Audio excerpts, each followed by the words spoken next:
자, 오늘 다룰 부분은요. 사탄의 가장 큰 콤플렉스 중에 하나, 사탄이 가장 두려워하는 것 중에 하나인 여자의 씨에 대해서 다뤄보면서 이것에 대해서 현대 성경과 이 종교개혁 성경이 얼마나 다른지 이 부분들에 대해서 한번 다뤄보도록 하겠습니다. 자, 창세기 3장에 여러분이 잘 알다시피 어떤 일이 있었죠? 바로 사탄이 이브를 시험을 했고요. 유혹을 했고 이 이브가 그리고 결국 아담이 그 시험에 넘어갔습니다. 그래서 아담은 불순종을 했고요. 그래서 하나님께서 하지 말라는 것을 했습니다. 자, 그러고 나서 아담과 이브가 주를 피해서 숨었고요. 주님께서 오셔서 이제 각각에 대한 심판을 내리십니다. 찾으시고 심판을 내리시는데 사실 그때 어떤 언약이 생기냐면요. 원래 에덴의 언약, 사람이 죄를 짓기 전에 주었던 에덴의 언약에서 아담의 언약으로 넘어가면서 언약을 주시면서 예언과 저주를 함께 해주십니다. 쳐버리면서 동시에 그 사람들에게 죄가 들어왔기 때문에 적절한 처방도 주신 거예요. 그리고 희망이라는 예언까지 주셨습니다. 그 중에 하나가 창세기 3장 15절입니다. 또한 너와 그 여자 사이에 뱀에게 지금 하시는 거예요. 아담에게도 말씀하셨고 이브에게도 말씀하셨는데 마지막으로 뱀에게 이렇게 말씀하십니다. 너와 그 여자 사이에 또 너의 씨와 그녀의 씨 사이에 내가 적개심을 두겠노라. 그 여자의 씨가 너의 머리를 상하게 할 것이요 너는 그의 발꿈치를 상하게 할 것이라 라고 했습니다. 자, 지금 뱀에게는, 사탄에게는 어마어마한 예언이 주어졌습니다. 사탄은 사실 그 누구보다도 하나님의 예언은 반드시 이루어진다는 것을 잘 아는 존재입니다. 자, 하나님께서 뭐라고 했냐면요. 이 뱀과 그 여자 사이에 또 너의 씨와 그녀의 씨 사이에 적개심을 두겠다라고 했어요. 그래서 뱀과 여자는 적개심이 있어요. 자, 그 다음에 뱀의 씨와 여자의 씨 사이에는 적개심이 있습니다. 절대 합할 수 없는 존재죠. 자, 그런데 보세요. 여기에서 참 독특한 표현이 나오죠. 그녀의 씨, 그 여자의 씨라는 존재가 나옵니다. 자, 여자는 원래 씨가 없어요. 성경에 따르면은 남자가 씨가 있다라고 하죠. 보통은 우리가 이제 다 열매라 표현을 하는데 하나님께서는 씨를 통해서 열매를 맺는 것을 하나님께서 이제 만드셨고, 식물 같은 경우에는 우리가 잘 아는 사과의 씨를 통해서 사과를 나게 하고 또 과일의 씨를 통해서 과일을 나게 하듯이 동물 또한 씨를 가진 수컷을 통해서 계속해서 번성을 하게 하셨습니다. 자, 그런데 그 씨는 남자가 가지고 있어요. 그런데 여자는 씨를 가지고 있지 않습니다. 자, 그런데 그녀의 씨라고 했어요. 여자는 원래 씨가 없는데 그녀의 씨라고 하죠. 이것이 최초의 동정녀 탄생에 대한 예언입니다. 여자가 보통 가질 수 없는 씨를 여자의 씨라고 표현하면서 여자에게서 나올 그 자손을 얘기를 합니다. 자, 그래서 씨라는 표현은 우리가 한국에도 참으로 신기하게 그 수많은 시간과 그 거리를 통과해서 한국에서도 씨라고 하면요, 이 남자가 가지고 있는 그 정자, 그것을 씨라고 많이 표현을 해요. 그래서 그렇게 좋은 표현은 아니지만은 아이를 갖게 하기 위해서 들여온 사람을 씨바지라고도 표현을 하기도 했었거든요. 그래서 그렇게 씨를 남자의 그 정자를 표현하기도 하고, 뿐만 아니라 그로 태어난 자손을 씨라고도 표현을 해요. 근데 그게 정확하게 성경의 표현입니다. 자, 그래서 그 여자에게서 태어날 자손을 표현을 하기도 합니다. 자, 그래서 동정녀 탄생이 일찍부터 창세기 3장부터 예언이 돼 있었죠.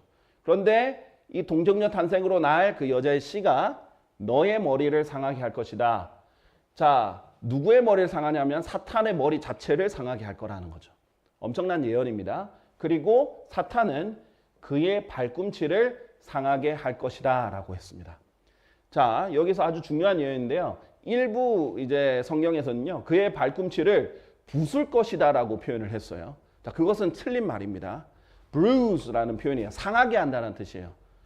왜냐하면 지금 이 부분은요, 예수님이 초림 때, 예수님 십자가 달리실 때 성취된 예언이거든요. 그래서 사탄이 결국 예수님의 발에 못을 박습니다. 그래서 십자가로서 예수님이 죽게 하도록 한 세력이 사탄의 힘이죠. 그래서 사탄은 이 예수님의 동정녀 탄생으로 나신 예수님의 발을 상하게 했어요. 그러나 예수님께서는 사탄의 머리를 상하게 하실 분이에요. 자, 발꿈치를 부숴버리면 어떻게 되냐면요. 예수님에 대한 예언이 거짓이 되어버립니다. 예수님의 죽음에 대한 또 다른 예언은 뭐예요? 뼈가 하나도 꺾이지 않을 것이에요. 뼈가 부러지지 않을 거예요. 자, 만약에 발꿈치가 부서지면요.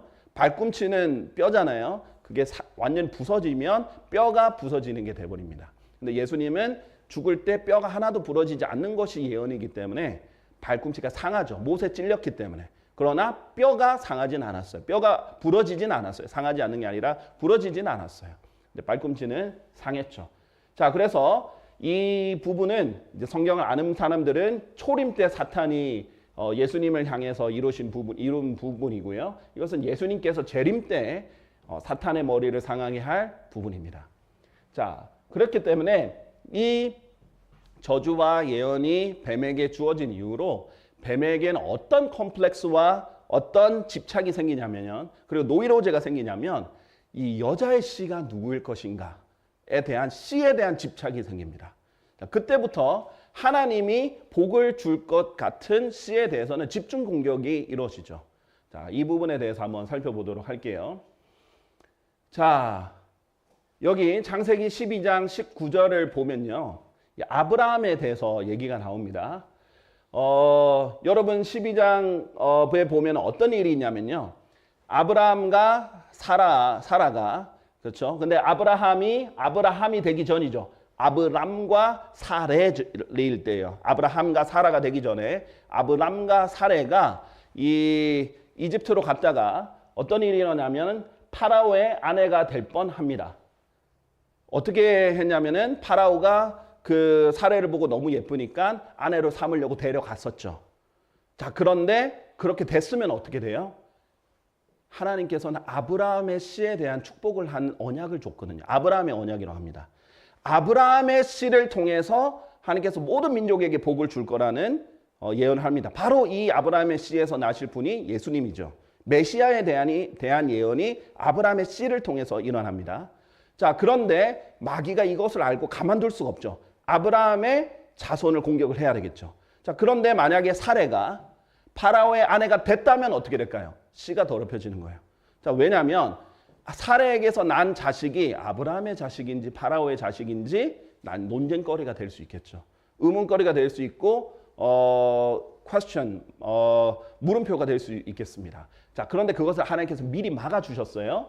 그래서 파라오에게 하나님께서 나타나셔서 절대 건드리지 마라 하면서 태를 다 닫아버리시고 치셨어요. 그래서 파라오가 그것을 알고 깜짝 놀라서 아브라함을 불러서 말해요. 어찌하여 너는 말하기를 그녀는 나의 누이라 하였느냐? 아브라함, 너가 누이라고 해서 내가 데려오려고 했잖아. 그래서 아내로 데려왔잖아. 그리고 아내로 삼을 뻔했잖아. 왜 그렇게 나를 속였어? 라고 책망하는 장면이에요. 이제 아브라함 입장에서는 반은 진실이에요. 예, 반쪽짜리 누이는 맞거든요. 그런데 아내라는 말은 안 했죠. 그럼 반쪽짜리 진실은 사실은 거짓과 일맥상통한 겁니다. 자, 그래서 그렇게 해서 내가 그녀를 나에게로 데려와서 아내로 삼을 뻔하였다라는 거예요. 자, 무슨 말이에요? 아내로 아직 삼지는 못했는데 삼을 뻔했다는 거예요. 영어로 봤을 때도 너무 쉽죠? I might have taken her to meet a wife. 아, 그녀를 나의 아내로 might have 할 뻔했다라는 뜻이거든요. 그래서 요즘 중학생들도 막 외우는 문법 중에 하나가 뭐예요? might have pp, should have pp, would have pp에서 그 뉘앙스를 배우잖아요. might have pp 아직 한 건 아니고 할 뻔했다라는 거예요. 과거에 그렇게 할 뻔했다라는 게 might have pp의 뜻입니다. 자, 그래서 삼을 뻔했다라는 건 아내가 아직 되지 않았다라는 거죠. 더럽혀지지 않았어요. 그렇죠? 그런 다음에 나중에 올라가서 또 다른 이제 씨의 공격이 이제 하갈을 통해서 나오거든요. 하나님의 약속의 씨가 아닌 하갈의 씨를 통해서 나오는데 그것은 또 다른 얘기고 여기서 씨에 대한 하나님이 보호가 일어납니다. 사탄은 씨를 공격하려고 하지만 하나님께서는 이것을 보호해 주시죠. 자, 그런데 개혁성에 따르면 어떻게 했냐면 내가 어찌 그를 누이라 하여 내가 그를 데려다가 아내를 삼게 하였느냐. 그럼 이미 삼아버린 거예요. 아내로 삼았다는 건 뭐예요? 성경에서 아내로 삼았다는 것은 성경에서 부부가 되었다라는 것은 결혼식을 말하는 게 아니에요. 성경에서 부부가 되었다는 것은 둘이 성관계를 했다라는 겁니다. 자, 그렇게 돼버리면 씨가 더럽혀지는 거예요. 어떻게 될지 모르는 공격이 성공했다라는 것이 돼버립니다. 자, 그렇기 때문에 이 부분이 굉장히 잘못된 표현입니다. 그런데 실제로 NCB, 뉴 가톨릭 성경에서 어떻게 됐냐면 So that I ended up taking her as my wife. ended up, 결국 그녀를 나의 아내로 삼았다라고 말하는 거예요. 그러면 아브라함의 씨에 대한 예수님의 탄생에 대한 논쟁거리가 생겨버립니다. 예수님 정말 아브라함의 자손 맞아?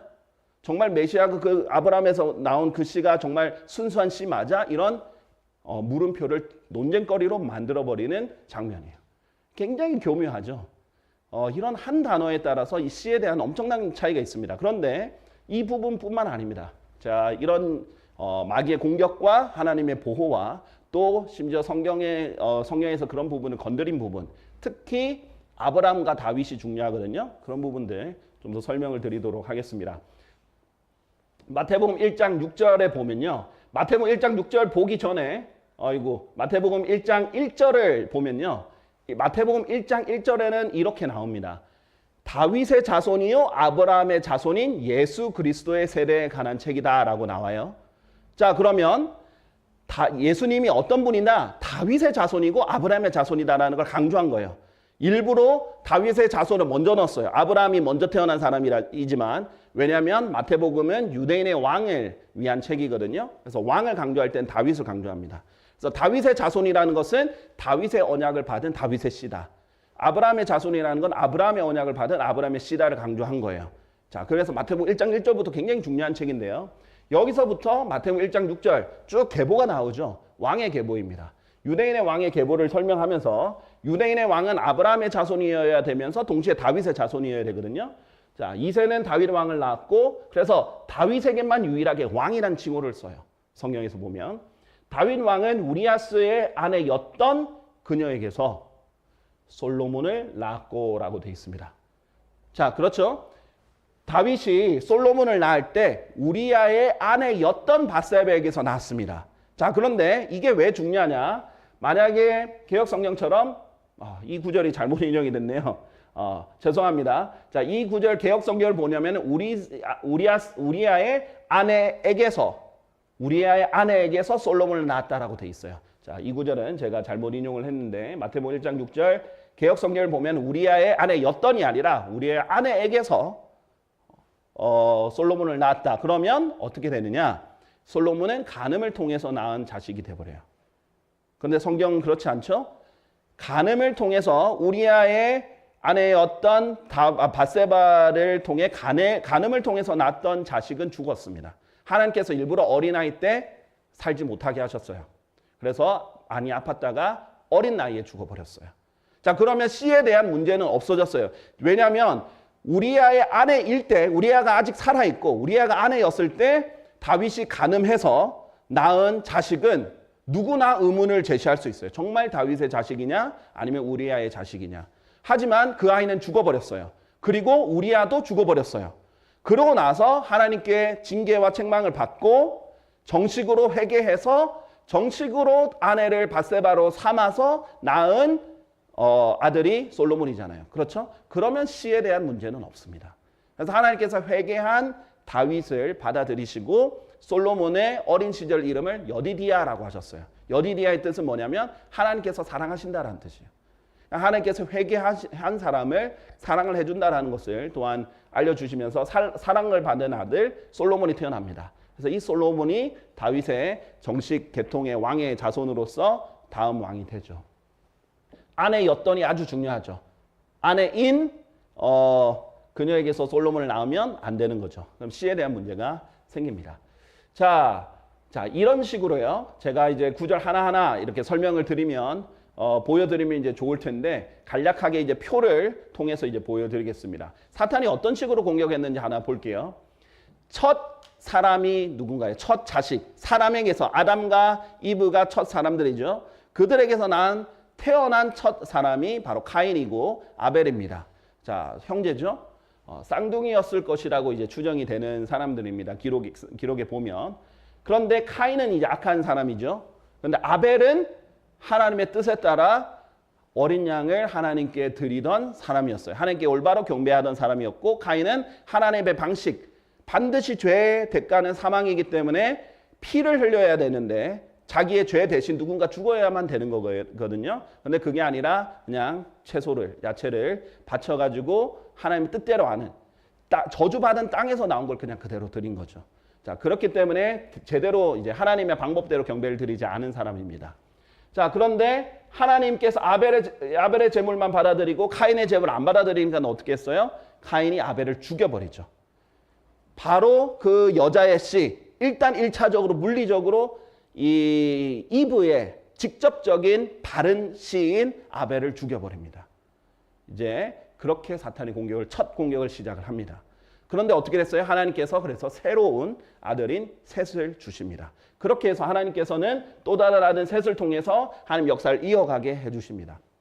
자, 그 다음 이집트 파라오 왕이 어떻게 했냐면요. 그러니까 우리가 항상 역사를 볼 때 그 뒤에 하나님이 또 마귀가 어떻게 역사를 했는지를 봐야 돼요. 파라오 왕은요, 세상의 예표에서 마귀의 예표거든요. 자, 그런데 파라오 왕이 이스라엘 아이들을 다 죽이려고 했어요. 그러니까 이스라엘의 씨 자체를 다 몰살시키려고 했죠. 남자아이를 다 살해해버렸습니다. 그런데 어떻게 했어요? 기적적으로 하나님께서 히브리 산파를 통해서 보존하셨어요. 왜냐하면 히브리 산파들은 하나님을 왕보다 더 두려워했거든요. 그러니까 정작 눈앞에 왕이 자기를 죽일 수 있는데 하나님을 더 두려워해서 모세를 살렸습니다. 그래서 모세가 보존이 되었고 또 남자아이들이 보존이 되었던 겁니다. 자, 그리고 이제 아브라함과 이삭 같은 경우에는 둘 다 어떤 일이 있었죠? 각자 아내가 이 다른 왕에게 넘겨져서 씨가 더럽혀질 뻔했어요. 왜냐하면 하나님의 언약은 아브라함과 이삭과 야곱을 통해서 이어지기 때문에 이런 일이 있을 뻔했죠. 그런데 하나님께서 그 집안의 모든 태를 닫으시고 왕들에게 경고하셔서 지켜주셨습니다. 자, 그 다음에 다윗은 우리아의 아내와 간음하면서 이제 마귀의 충동과 다윗의 그 욕구로 인해서 그렇게 간음을 해버렸는데 하나님께서 아내일 때 낳은 아들은 죽이시고 우리아의 사위에 또 다른 아들을 주셔서 보존을 하셨습니다. 자, 그리고 헤롯 왕 같은 경우에는 어땠죠? 이제는 직접 예수님이 태어날 때였어요. 예수님이 태어난 소식을 듣자마자 헤롯이 파라오처럼 어떻게 갑자기 돌변해요? 그 베들레헴에 있는 남자아이를 2살부터 아래에 있는 아이를 다 몰살시켜라 이렇게 합니다. 그래서 이 씨를 어떻게든 죽이려고 했죠. 그런데 하나님께서 그때 요셉에게 미리 꿈을 통해서 예수님을 이집트로 피신하게 해주셨습니다. 이게 마귀가 계속적으로 이 씨를 공격하고 이 메시아가 태어날 것을 알고 공격하는 것을 하나님께서 이렇게 막아준 그 역사죠. 그 역사 중에 가장 중요한 두 사람이 아브라함과 다윗입니다. 근데 이 부분에 둘 다 아주 간단한 이 시제예요. 삼을 뻔한 것과 삼은 것. 그리고 아내였던 그 여인과 아내인 여인. 이 두 시제의 차이에 따라서 아주 간단한 거지만 이 하나님의 씨를 성경을 건드려서 공격을 한 겁니다. 자, 하나님이 살아 계시면요, 마귀도 살아 있는 거예요. 마귀가 가장 많이 공격하고자 하는 것이 바로 성경이라는 겁니다. 그래서 한 단어가 이렇게 중요하다 이렇게 말씀을 드릴 수 있겠습니다. 자, 그러면